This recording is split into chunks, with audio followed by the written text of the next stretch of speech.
Hey guys, welcome back to Sobacksports, and I'm so back with another video. And now that the NFL draft is officially over for the Chicago Bears, I thought it would be a great idea to kind of give my initial grades and thoughts on the picks that they've made. And for those of you who have seen the first round stream, thank you guys again for tuning in. Really appreciate that. But before we get into today's video, please don't forget to like and subscribe to the channel.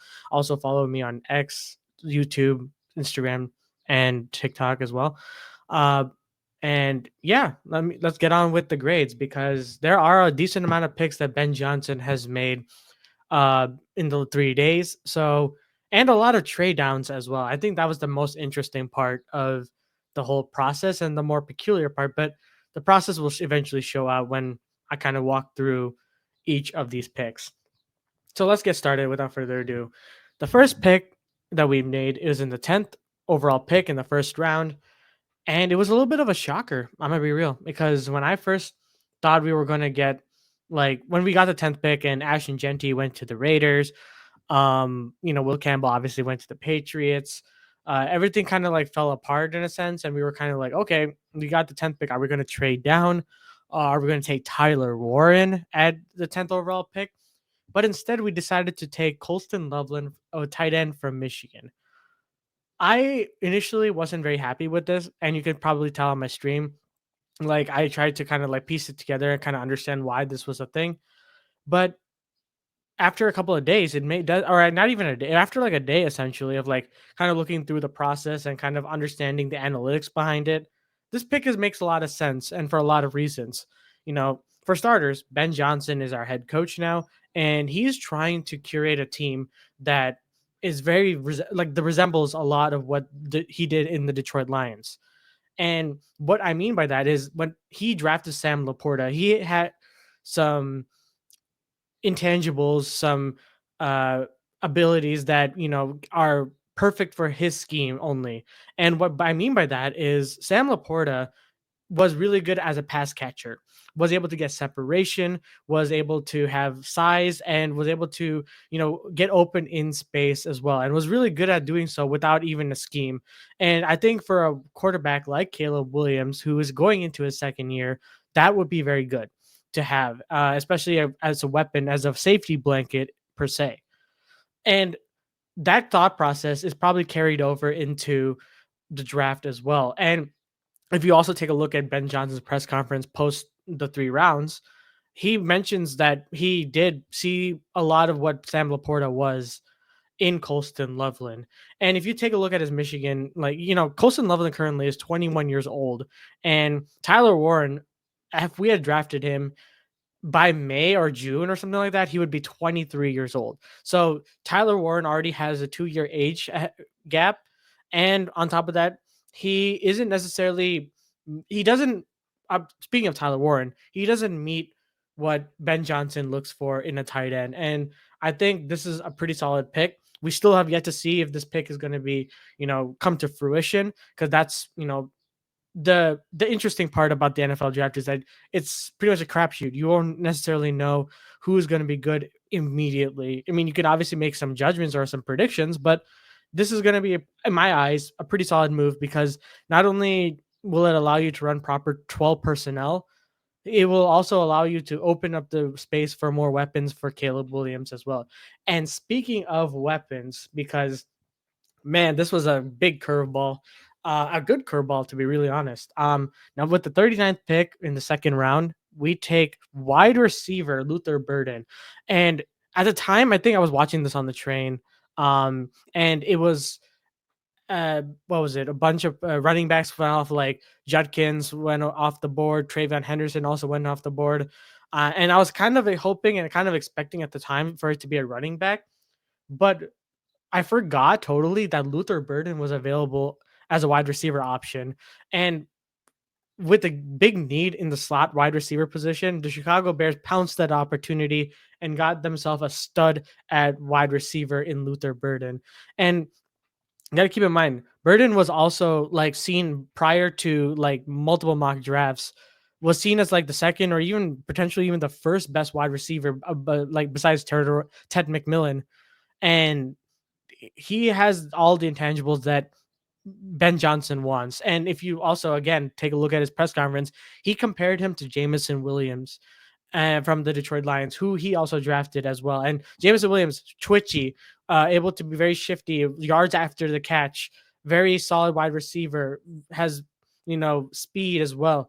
And I think that's someone that what that like Jameson Williams is what Ben Johnson saw in Luther Burden is what I'm trying to get at. And at the end of the day, with the third, it was with the pick that the Carolina Panthers gave us. And that clearly ends the Panthers Bears trade from 2022, the fleece deal that we did. And what better way to end it off than to do it with Luther drafting Luther Burden with the 39th overall pick. I think this is a pretty solid move. Oh, I even forgot to give a grade for this. For to Colston Loveland, I'll give him a solid. I think for now, I think it's safe to say a B plus. I think this is a good B plus move. We have still yet to see. I think there's a lot of room for it to grow, but for now, I'm gonna stick with the B plus for him. And for Luther Burden, for the value that we got and how much he fell, I give it an A minus to even an A, to be really honest, because it's really really solid value. He was supposed to go in the first round, and he fell to us in the second. So great move by Ryan Poles and Ben Johnson. And let's go on to the third pick, which is the number 56 pick. We traded down from the 41st with the Buffalo Bills and was able to draft with the 56th overall pick an offensive tackle from Boston College, Ozzy Trapilo, excuse me. And, as you could say right here, we traded the 56th pick and 62nd pick uh, and a fourth rounder. Oh, wait, no, sorry. We got that. We traded the 41st pick and we got it from the Buffalo Bills. One thing to really note is that this dude is over 6'8" and the second tallest of any player, and has 36 starts at left tackle and right tackle throughout the first 5 years of his career in Boston College. Had 1,467 snaps at right tackle over the past 2 seasons. Um, this could mean that Darnell Wright could potentially try out left tackle or go back to being left tackle, and also with Braxton Jones being injured, this potentially means that they're going to have to duke it out in OTAs and training camp to see, who's going to be the starter going into the upcoming season. I love this move. He, is very disciplined in the pocket and has, a lot of potential upside. And I think for, building the trenches, Ryan Poles and Ben Johnson do just that. And funny enough, he went to the same school as Ryan Poles did in Boston College. And apparently both their dads played in Boston College together, which is pretty cool to say the least. Uh, I like this move. I think I would give it a solid B as well, because I think we also needed to address the offensive line. Great move. And really not much else to say because this dude is tall, really tall, and he is gonna be a stud hopefully. And there's really not much else to say. So far, we have a B plus, A, A minus, A/A minus, and then a B plus, B as well. Um, for the third pick, so we traded and got a third second round pick. So in the second round, we had 3 draft picks. Great move by Ryan Poles. And we got with the 62nd pick, got Shemar Turner, a defensive tackle out of Texas A&M.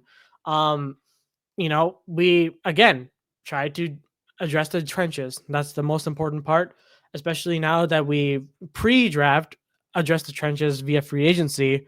This is more important to get some young talent as well to kind of, instill that system that, Dennis Allen and Ben Johnson are trying to accumulate.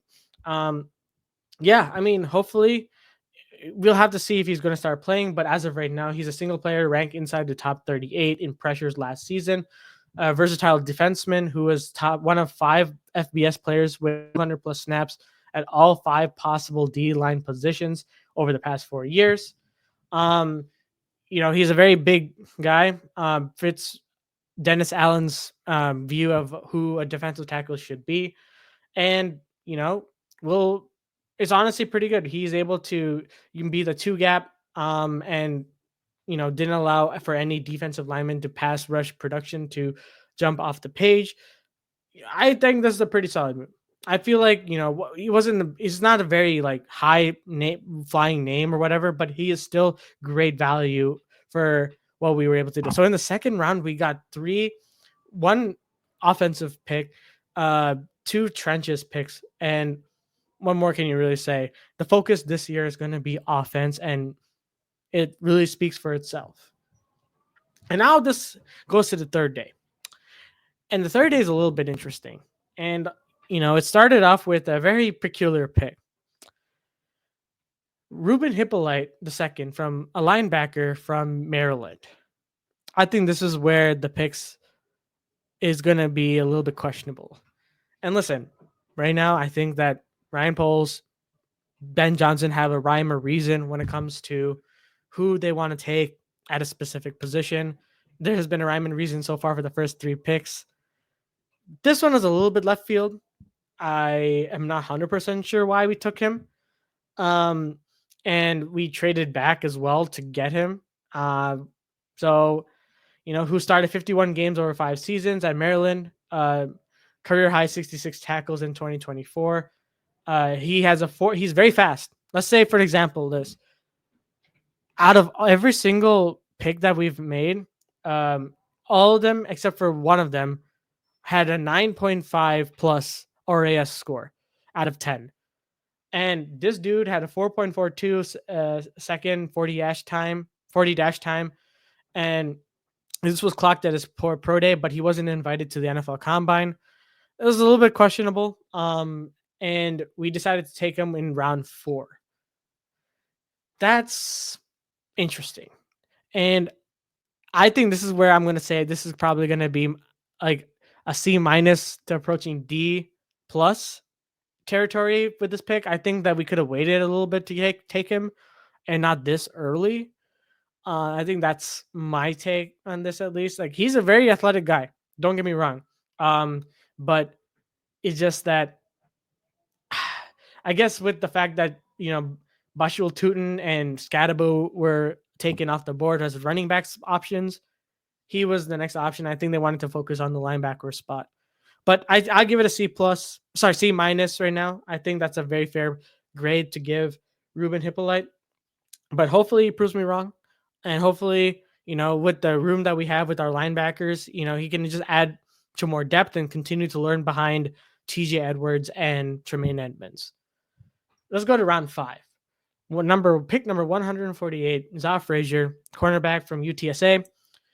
I like this move. Another guy that's also a 9.5 plus RAS score out of 10 in the draft. Height 6'3", has a 4.36 speed. Again, another guy that is super fast. And, defensively, he's very defensively sound, according to Dennis Allen.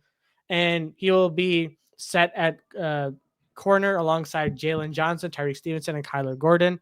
And it's pretty much another depth piece signing. I think that this is really like very critical, especially when it comes to like later on in the season when you start to accumulate injuries.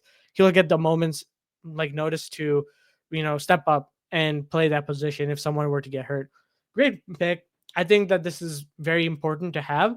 So I'll give it, I would say, I would give it a B plus. I think that's fair. Or B plus approaching borderline A minus for this pick. I think depth is important. 195 pick. We take Luke Newman from Michigan State, another offensive lineman or offensive guard, excuse me. And where he started 12 games at left guard, and his ability to hold his own against higher level competition. And what's funny is that we took a Michigan guy, and now we took a Michigan State guy as well in the same draft. So pretty funny. I wonder how that is going to turn out in the locker room between them. It's going to be some good banter. Namely Michigan defensive tackles Mason Graham and Kenneth Grant helped him land on the Bears, especially with his performances against them. He played in East-West Shrine Bowl, all 3 spots and in the interior. And he's a 6'3" lineman as well. Another guy that's like pretty solid as a player, 9 plus RAS score. So I like this move a lot, especially you get great value at the end. I mean, it's a 6th round pick, so really not much like to write home about. But then again, I'd probably give it like for the value you get, probably A minus, B plus. I think this is pretty good. And then finally, throughout this whole draft, it was the whole thing about not getting a running back, and we waited till the 7th round to get a running back. And this guy, Kyle Monangai, running back from Rutgers, is a dog to say the least. The fact that he fell this low, crazy work. You know, and it was our eighth and final pick. And he was the first team All Big Ten selection, leading Rutgers to and the conference in rushing in each of the past 2 seasons with 2,540 rushing yards in 2023 season, and physicality he brings, ball security. Get this, in all these snaps, he has zero fumbles. That's important. And I think another thing that was mentioned in the press conference was how similar Monangai looks, or like it plays, to David Montgomery. So you can see a pattern here when it comes to Ben Johnson having a type, when it comes to players that he wants. He has a system in mind. He'll get the players that match that system, and this guy clearly does. I'm really excited to see what he does because this dude seems like a baller, and the fact that we got him for in the 7th round is crazy. I think he's going to be a stud, especially in our current running back room with DeAndre Swift, Roshan Johnson, etc. He'll fit in very well. So really looking forward to him. I'd probably give this an A because like this is great value for the 233rd pick in the NFL draft. So there it is. All my grades have been given for these picks. Let me know what you guys think down in the comments below. Love to read what you guys have to say about all these picks because very interesting draft to say the least. Very unusual because I feel like a lot of us haven't mocked any of them for the most part, especially in the later rounds and with the double trade back with with the Buffalo Bills and the Rams.